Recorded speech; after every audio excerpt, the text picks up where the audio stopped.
Alhamdulillahi wa kafa. Wassalatu wassalamu ala sayyidina al-Mustafa wa ala alihi wa ashabihi wa man sara ala nahjihi waktafa. Ashhadu an la ilaha illallah la syai' mithluh wa la syai' yu'jizu qadimun bila ibtida' daimun bila intiha' la yafna wa la yabid wa la yakunu illa ma yurid. Wa ashhadu anna Muhammadan abduhu wa rasuluh addal amanah wa nasahal ummah wa jahada fillahi hatta atahul yakin. Allahumma salli wa sallim wa barik ala sayyidina Muhammad wa ala alihi wa ashabihi ila yaumil qiyamah. وقال الله تعالى في القرآن الكريم أعوذ بالله من الشيطان الرجيم يا أيها الذين آمنوا اتقوا الله حق تقاته ولا تموتن إلا وأنتم مسلمون. Hadirin sidang Jumat yang saya hormati dan Allah muliakan. Alhamdulillah, pada kesempatan mulia ini kita semua masih diberikan oleh Allah nikmat umur, nikmat kesempatan, juga nikmat kesehatan, sehingga alhamdulillah pada kesempatan Jumat ini kita masih bisa melaksanakan sholat Jumat di masjid yang berkah ini. Salat beserta salam selalu dan akan kita panjatkan kepada habibana wa nabiyyana Muhammad sallallahu alaihi wasallam.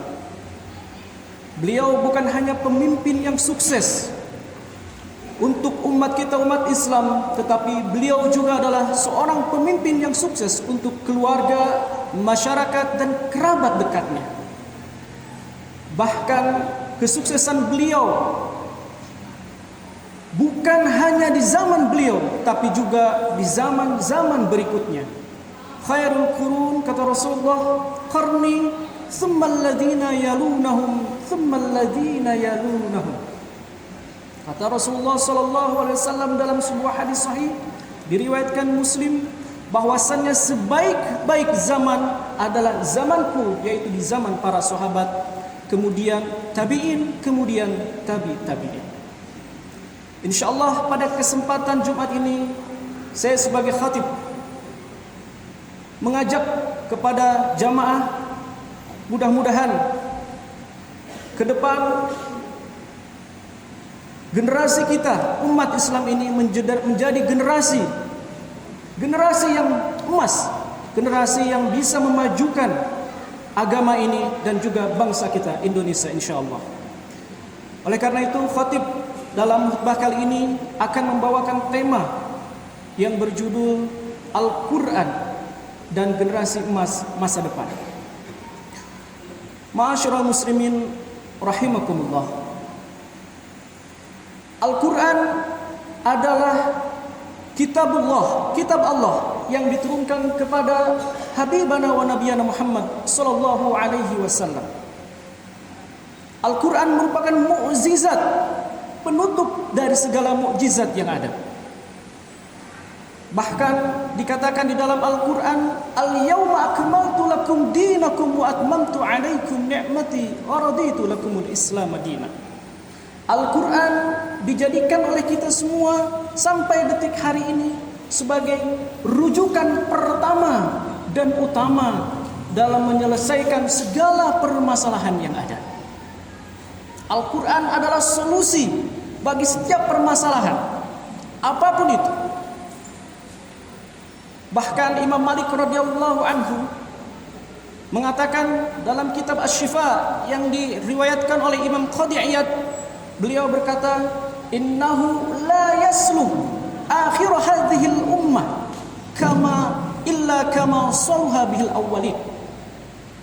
Bahwasannya umat yang akhir ini, umat yang ada sekarang ini tidak akan mencapai kesuksesan ataupun keberkahan kecuali yang telah ataupun kecuali mengikuti segala kebaikan yang telah dilakukan oleh umat sebelum kita.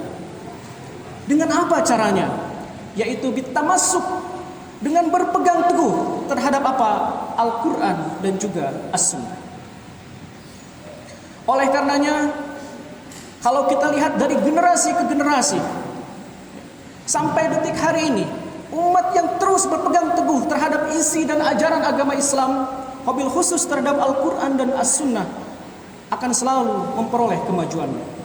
Oleh karena itu, mari kita sebagai umat Islam mendalami, mencoba untuk mengetahui kenapa Al-Quran diharuskan menjadi rujukan kita pertama dan utama, dan bahkan dijadikan sebagai imam dalam kehidupan kita. Sebagaimana dalam sebuah hadis dikatakan di dalam Al-Quran, di dalam sebuah hadis dikatakan, Al-Quran syafi'un wa musyaffa'. Ataupun dalam riwayat yang lain, Al-Quran syafi'un wa musaddaq. Man ja'alahu imamahu qadahu ilal jannah, wa man ja'alahu khalfahu qadahu ilan nar. Al-Quran bisa menjadikan kita atau memberikan kita syafaat, bahkan bisa menjadi pembela terhadap kita. Apabila Al-Quran dijadikan imam, maka dia akan menjadi syafaat untuk kita. Tapi barang manakala Al-Quran dijadikan apa? Makmum, qadahu ilan nar, maka Al-Quran akan menjerumuskan kita.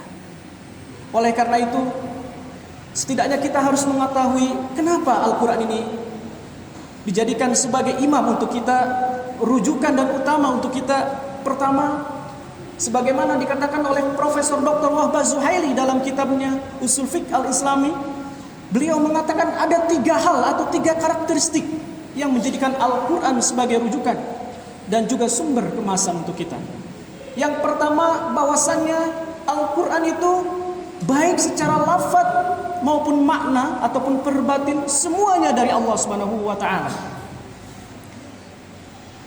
Isi dan redaksi tidak bisa diintervensi maupun diinterpretasi oleh kita sebagai manusia, bahkan jin sekalipun. Bahkan ribuan tahun lamanya Allah telah menantang kepada kita, bahkan kepada jin, apabila kita bisa mendatangkan 1 surat pun atau bahkan 1 ayat pun untuk bisa menyamai Al-Quran. Dalam dalam surat Al-Baqarah ayat 23 Allah berfirman, "Wa in kuntum fi raibin mimma nazzalna 'ala 'abdina fa'tu bi suratin min mithlihi wad'u syuhada'akum min dunillahi in kuntum shadiqin. Fa illam taf'alu wa lan taf'alu fattaqun nar allati waquduha an-nas wal hijar 'iddatil kafirin." Kalau seandainya kita sebagai manusia tidak percaya dengan apa yang ada di dalam Al-Quran, baik isi maupun redaksinya, maka datangkan 1 surat saja. Kalau tidak bisa juga, maka datangkan 1 ayat saja. Fa illam taf'alu wa lan taf'alu, dan kalian tidak akan bisa dan tidak pernah akan bisa untuk mendatangkannya. Dulu memang pernah ada yang mencoba mendatangkan ayat ataupun menyamai daripada Al-Quran. Salah satu yaitu dalam sejarah Sirah Nabawiyah ada namanya Musailamah Al-Kadzdzab, seorang nabi palsu. Dia mencoba membuat surat yang persis menyamai Al-Quran. Salah satunya adalah surat Al-Fil. Dia mengatakan, "Al-fil, mal-fil, wa ma adraka mal-fil, lahu danbun wabil, wa khurtum tawil." Sangat jauh panggang api dari panggang. Kemudian dia juga membuat surat Al-Jamahir namanya, mencoba untuk menyamai surat Al-Kautsar. Dia berkata, "Inna a'tainakal jamahir, fasholli li rabbika wajahir, inna syani'aka huwal abtar." Ini tidak lebih daripada apa? Syair. Itu yang pertama. Yang kedua, bahwasannya semua yang ada di dalam Al-Quran, dari mulai surat Al-Fatihah sampai surat An-Nas, itu semua berbahasa Arab. Begitu juga tidak ada satupun di dalam Al-Quran berbahasa Indonesia Latin ataupun sebagainya, semua berbahasa Arab. Sebagaimana ditegaskan oleh Imam Asy-Syafi'i rahimahullah dalam salah satu kitabnya Ar-Risalah. Bahkan Allah sendiri mengatakan di dalam surat Asy-Syu'ara ayat 192 sampai 195, Allah berfirman, "Wa innahu latanzilu rabbil alamin, nazala bihi ruhul amin, ala qalbika litakuna minal munzirin, bilisanin arabiyyin mubin."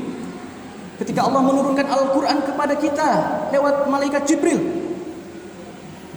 agar menjadi apa? Peringatan, at-tarhib wa targhib untuk kita, panis dan reward untuk kita, dengan menggunakan apa? Bilisanin arabiyyin mubin, dengan menggunakan bahasa Arab. Kemudian yang ketiga, bahwasannya Al-Quran dari Rasulullah SAW sampai kepada kita itu diturunkan secara mutawatir. Artinya dari generasi ke generasi sampai kita yang meriwayatkan banyak sekali dan tidak ada kebohongan di dalamnya.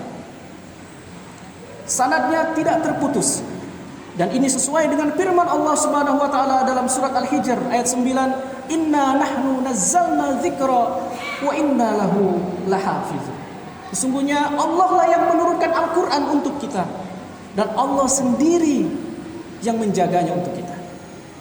Dari sini betul-betul kita memahami, Masya Allah, bahwasannya Al-Quran yang dijadikan sebagai kitab kita, rujukan untuk kita, betul-betul terjaga, betul-betul otentik, betul-betul Allah sendiri yang menjaga untuk kita.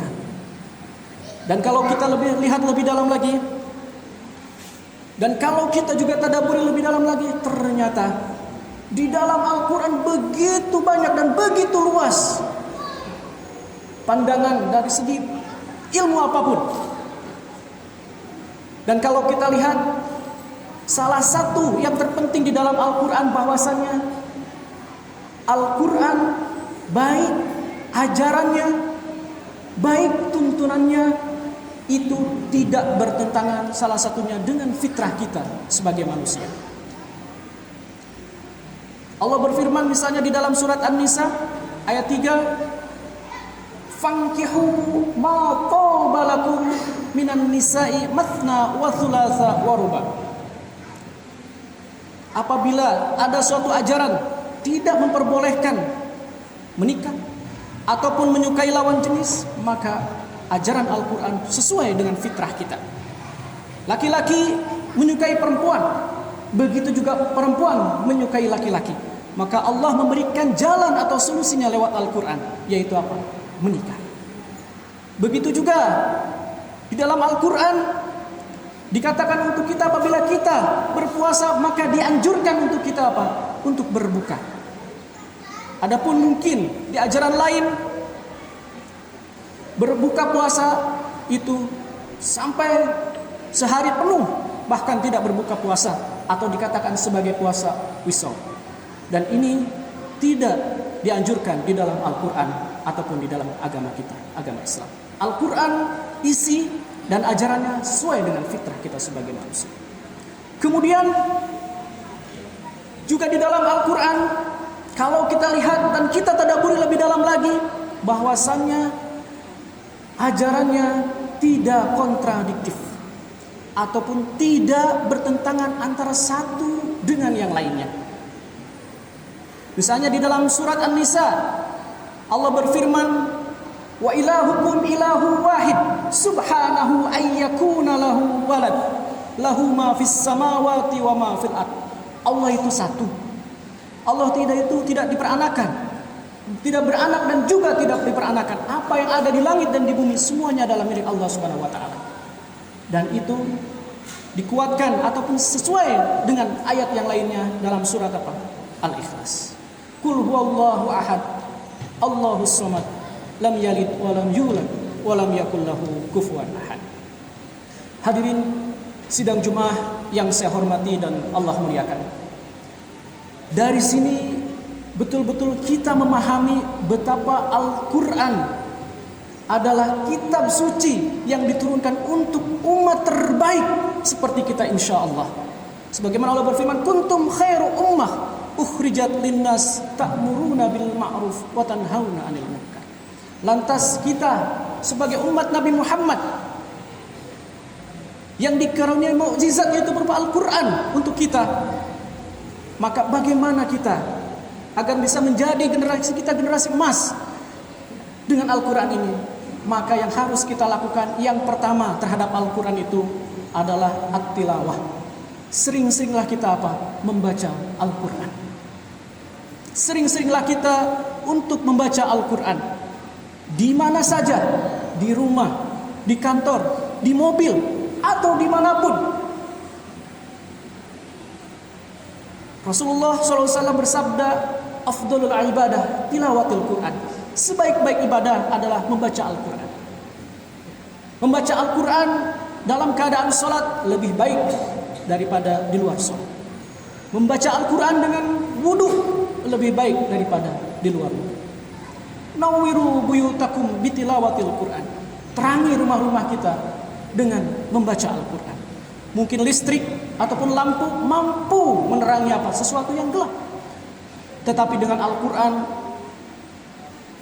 mampu menerangi hati kita, baik dalam keadaan susah maupun senang.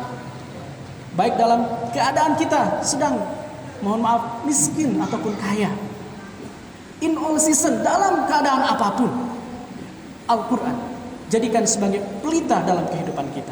Itu yang pertama yang harus kita jadikan ataupun membersamai dengan Al-Quran. Yang kedua, setelah kita membaca Al-Quran, maka cobalah kita untuk memahami ataupun mentadaburi dari apa yang kita baca. Memahami, mencoba untuk memahami dan mentadaburi apa yang kita baca. Rasulullah SAW bersabda, "Man qara'al Qur'ana fastadharahu syuffi'a lahu fi asyrati min ahlihi allati wajabat lahumun nar." Allah.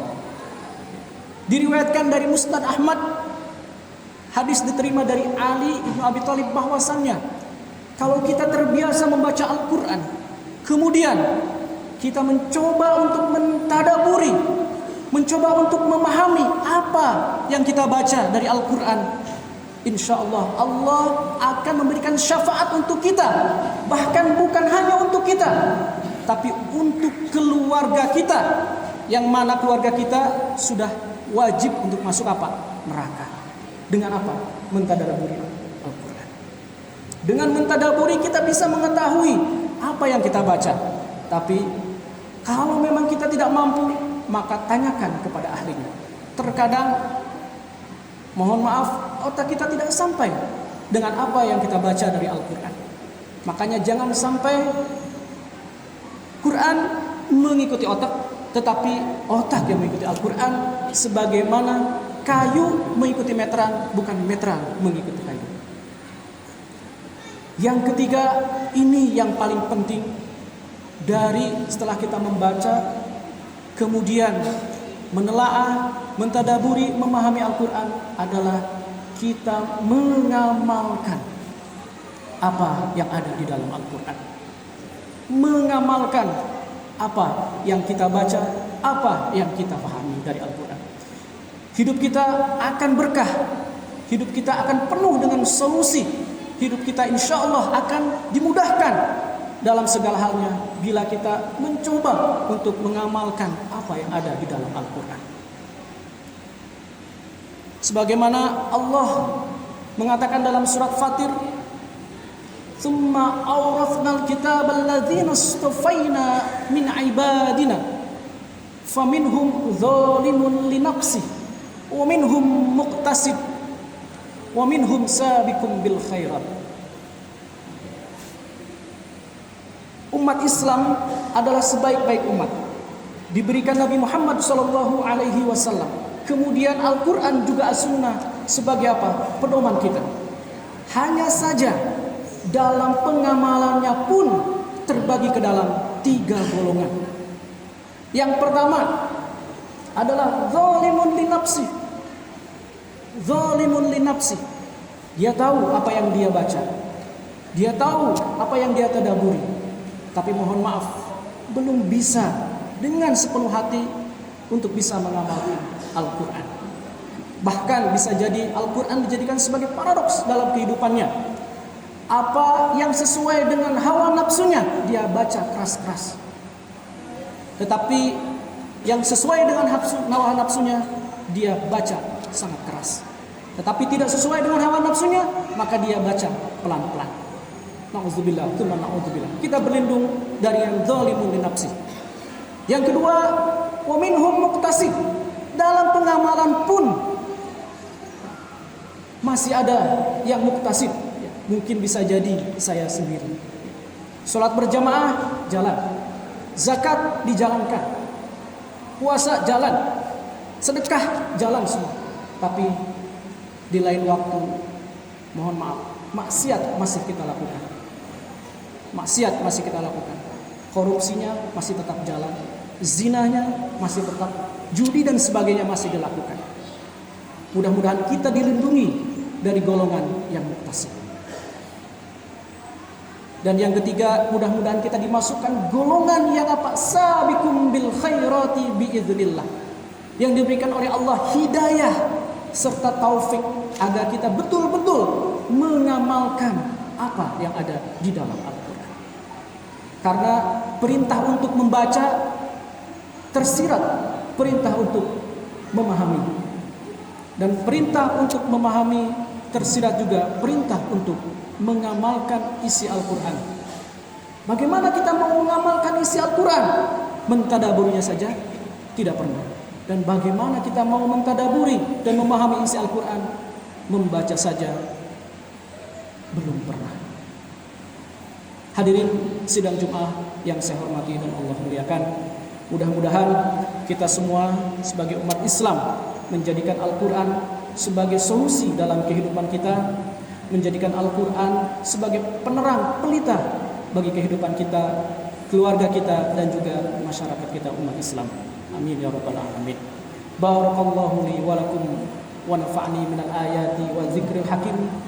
Innahu huwas samiul alim. At-taibu habibur rahman wa taibu minadz dzambi kaman la dzamba lahu aw kama qala ud'uni astajib lakum.